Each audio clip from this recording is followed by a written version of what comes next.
ভোটের দিন বিএনপি কি করলে কি ঘটবে?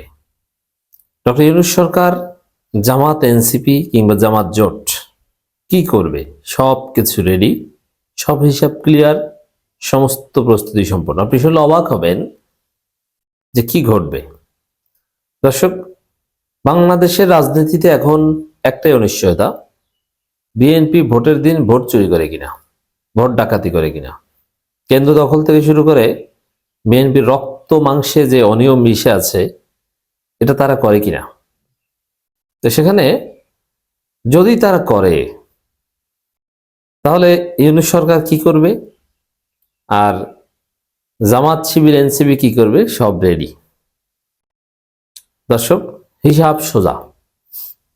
ইউনূস সরকার কিছুতেই কোনো ভোট ডাকাতি, ভোট চুরি, কারচুপি হতে দিবে না। ইউনূস সরকার বাধ্য বিএনপি ভোট চুরি করলে তার বিরুদ্ধে ডিসাইসিভ অ্যাকশন নিতে। তারা নিবে, বিএনপিকে কোনো ছাড় দিবে না। কেন ছাড় দিবে না? যদি ভোট ডাকাতি করার মিনিমাম সুযোগ, বাংলাদেশে লক্ষ লক্ষ কেন্দ্র আমরা বাদ দিলাম, একটা কেন্দ্রে যদি ভোট ডাকাতির কোনো সুযোগ বিএনপিকে প্রশাসন দেয়, সরকার যদি সেটা টলারেট করে, তাহলে একটা বিপ্লব ঘটবে। সেটা সামাল দেওয়ার কোনো সক্ষমতা ইউনূস সরকারের থাকবে না। তখন ইউনূস সরকারের উপদেষ্টাদেরও সে আওয়ামী লীগের মন্ত্রীদের মতো পালাতে হবে। বাংলাদেশে মুহূর্তের মধ্যেই ভয়ানক আন্দোলন দানা বাঁধবে এবং যেসব পুলিশ কিংবা প্রশাসনের লোকজন বিএনপিকে ভোট ডাকাতির সুযোগ দিবে, এদের দেখবেন যে কেউ অমুক জায়গায়, কেউ তমুক জায়গায় ঝুলে আছে। কারণ বিপ্লব হলে তো এরকম হয়, যেটা আমরা জুলাই আগস্টে দেখেছি। অতএব ভোট ডাকাতির সুযোগ দেওয়ার কোনো সাহস ইউনূস সরকার পাবে না। তাহলে যারা ভোট ডাকাতি করতে যাবে, তারা প্রাইমারিলি সরকারের মাধ্যমেই ব্যবস্থার সম্মুখীন হবে। সরকার তাদেরকে গ্রেপ্তার করবে, তাদেরকে নিবৃত্ত করবে। বিএনপির অনেকে অ্যারেস্ট হতে পারে নির্বাচনের দিন, কারণ ভোট চুরি করা এটা বিএনপির খাসলত, এটা তাদের রক্তে মাংসে মিশে আছে। বিএনপি হচ্ছে একটা চোরদের দল। তারা 10% চুরি করে, বিদ্যুতের তার চুরি করে, বিদ্যুৎ চুরি করে, বাংলাদেশকে 4বার দুর্নীতিতে বিশ্ব চ্যাম্পিয়ন বানায়, তারা অর্থ পাচার করে। এই হচ্ছে বিএনপি। অতএব দেখেন, বিএনপি এমন দল, 5 আগস্টের পর আমি দেখেছি নিশ্চিত ক্ষমতায় আসবে, বিএনপি নিশ্চিত জিতবে, তারপরেও তারা কারচুপি থামাতে পারেনি। যেমন 5 আগস্টের পর জানুয়ারির দিকে আইনজীবী সমিতির নির্বাচন হয়েছে। সে আইনজীবী সমিতির নির্বাচনে জামাত বেশিরভাগ জায়গায় দুর্বল, তারপরও তারা ভুয়া ব্যালট পেপার বানিয়ে জিতিয়ে, বা বিএনপির 2 গ্রুপের মেকানিজম, 2 গ্রুপের গ্রুপিং, এগুলোতে জিততে তারা ভোট চুরি করেছে। এর যেখানে প্রয়োজন নাই সেখানেও ভোট চুরি করে। 2006 সালে আপনারা দেখেছেন কিভাবে তারা ভুয়া ভোটার তালিকা তৈরি করেছিল, প্রয়োজন ছিল না। কিভাবে বিচারপতিদের বয়স বাড়িয়েছিল, কিভাবে কেএম হাসানকে সিইসি বানিয়েছিল, কিভাবে ইয়াজউদ্দিনকে প্রধান উপদেষ্টা বানিয়েছিল। এগুলো সব ছিল জালিয়াতি, ভোট চুরির মহা প্রজেক্ট, ভোট ডাকাতির মহা প্রজেক্ট। মাগুরার উপনির্বাচনের কথা তো আপনারা জানেনই। অতএব আমরা আওয়ামী লীগকে ভোট ডাকাত বলি, আওয়ামী লীগের চাইতে বড় ভোট ডাকাত কিন্তু বিএনপি। আওয়ামী লীগকে বলি কারণ আওয়ামী লীগ একটা রিসেন্ট পাস্ট, এই জেনারেশন আওয়ামী লীগের ভুক্তভোগী, কিন্তু বিএনপি এর চাইতে বড় ডাকাত, এটা ভুলে যাওয়া যাবে না।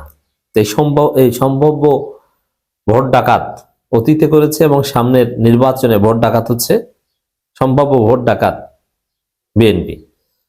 অতএব ইউনূস সরকারের ব্যবস্থার মুখে যদি না পড়ে, ইউনূস সরকার যদি তাদেরকে কিছু না বলে, তাহলে জামাত, শিবির, এনসিপি, শিবির অ্যানাদার আর্মি, শিবির হচ্ছে আর একটা সেনাবাহিনী বাংলাদেশের। দর্শক, হাসনাত আব্দুল্লাহ বলেছেন ভোট ডাকাতির চেষ্টা হলে ঐক্যবদ্ধ প্রতিরোধ। এবং জামাতের আমির আগেই বলেছেন কবজি ছিঁড়ে ফেলতে হবে। অতএব ভোট ডাকাতিকে সহ্য করা হবে না।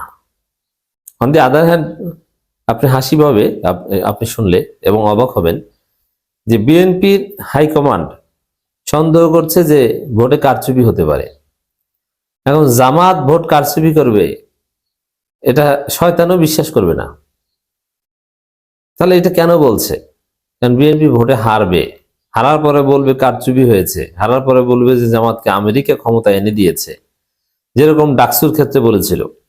কিন্তু 2-3 দিন বলে ঠান্ডা হয়ে যাবে। এইসব অযাচিত কথা বলেন, সমস্যা নেই, এটা আপনার মজা পান, কিন্তু আপনারা যে ভোট চোর, এটা হচ্ছে রিয়াল কথা। এবং ভোট চুরি করতে যদি আসেন, ভোট ডাকাতি করতে, তাহলে ঐক্যবদ্ধভাবে প্রতিরোধ করা হবে। এর মানে আপনারা যদি ওখানে মারামারি বাধাতে চান, সরকার যদি সামাল দিতে না পারে, তাহলে জামাত এনসিপি মারামারি করবে। আর জামাতের সাথে শিবিরের সাথে মারামারিতে আপনি পারবেন না, সেই শক্তি আপনার হয় নাই। কখন কিভাবে আপনার কি হয়ে যায় আপনি টেরও পাবেন না, চোখে ধোয়া ধোয়া দেখবেন। অতএব যারা ভোট ডাকাতি করতে আসবেন, তারা বাড়ি থেকে মাপ চেয়ে আইসেন। এটা হচ্ছে লোকাল কেন্দ্রভিত্তিক হিসাব।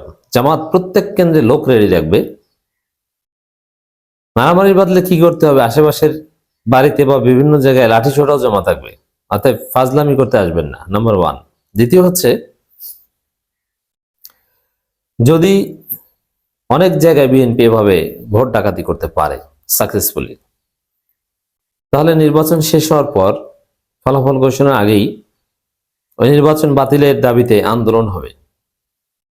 সবাই শাহবাগে জড়ো হবে, রাজধানী লোকে লোকারণ্য হবে, ওই নির্বাচন ইউজ বাতিল করতে বাধ্য হবে। এর মানে কারচুপির কোনো নির্বাচনের মাধ্যমে কোনো পাওয়ার ট্রান্সফার করা যাবে না। অতএব ভোট ডাকাতির ফল কিছুতেই ডাকাতি করে কেউ ক্ষমতায় আসা নয়। ভোট ডাকাতির ফল হচ্ছে যারা ডাকাতি করতে দিবে এবং যারা করবে তাদের কপালে বিপদ আর বিপদ। কারণ দেয়ার আর জামাত, শিবির আর এনসিপি। যারা হাসিনার বিরুদ্ধে লড়াই করেছে তারা তো বেঁচে আছে, হাসনাতরা তো বেঁচে আছেন, গাজীরা তো আছেন, সাদিক কাইমরা তো আছেন। অতএব টেনশনের কিছু নেই। এবং প্রশাসন যে এখনো পক্ষপাত করছে, এটাও জামাত এনসিপি অভিযোগ করছে, যে যেমন তারেক রহমান নিজেই আচরণবিধি লঙ্ঘন করছেন, অথচ এটা জিজ্ঞেস করার মতো সাহস কারো নেই। তারেক রহমানকে একটা শোকজ দেবে, এটা বলার মতো সাহস কারো নেই। তারেক রহমানকে আলাদা অ্যাডভান্টেজ দিচ্ছে, কিন্তু জনগণ এই অ্যাডভান্টেজ দিবে না। ফলাফলে বুঝবেন মজা। তারেক রহমান 2টা আসন নির্বাচন করছেন, এক জায়গায় হারবেন, আর এক জায়গায় জিততে পারেন, সম্ভাবনা আছে। শেখ হাসিনাও কিন্তু হেরেছিলেন। প্রশাসন উপস্থিতিতেও যদি কেউ ভোট ডাকাতির চেষ্টা করে, তাহলে সম্মিলিতভাবে তার বিরুদ্ধে প্রতিরোধ গড়ে তুলতে হবে বলে মন্তব্য করেছেন। প্রশাসন ব্যর্থ হলেই জামাত এনসিপির অ্যাকশন শুরু হবে, এটাই নির্বাচনের পর ঘটবে। ব্যর্থ না হলে, প্রশাসন কন্ট্রোল করতে পারলে তার কোনো ঝামেলা নেই। হাসান আব্দুল্লাহ বলেন, আমি আপনাদের ঘরের সন্তান, ধর্ম বলেন, যাই হোক, ওটা ভোট চেয়েছেন। মূল পয়েন্ট হচ্ছে এটা, আর হাসনাতরা যা বলে সেটা করে।